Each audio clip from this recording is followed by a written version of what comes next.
Okay, it's Justin again. Here we are for stage 4's 1 minute changes. Now, at this stage, you're kind of getting a bit more advanced on the guitar. It's really kind of up to you to choose changes that are hardest for you. So look at all of the chords we've done so far, and the chord changes that you find the most difficult, the 5 hardest ones are the ones that you should put into your 5-minute changes. Now I'm just going to show you a couple of ones that you might not kind of stumble upon that are kind of quite good, useful and very commonly played changes, and I'll give you a little close-up and give you a few tips on them. But generally, you should just be picking the ones that you find the hardest, because by achieving the ones that are hardest, you make the easier ones even easier, and you just develop your whole technique. So that's why you're working on those ones. But what I'm going to show you, like I said, a couple of chord changes that are very common. So let's move over to the close-up now. So the first one that we're looking at is this one. It's a C to a G7. Now there's our C chord.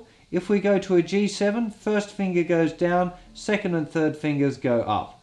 Now what you really should be aiming to do now is trying to get them to all move kind of at the same time, rather than having to do it individually. You're trying to get the first finger down and those other two, and if you can do it at the same time, then that's great. So that's a really common chord sequence, because G7 is the 5 chord of C. Not that you should understand that just yet. Okay, the other interesting one we're going to have is C7, so this is the second possible suggestion, is C7, which is all the fingers down, and then moving down to F major 7. And back to C7, and F major 7. So you can see from C7 here, little finger comes off, second and third fingers move down a string, and we're on F major 7.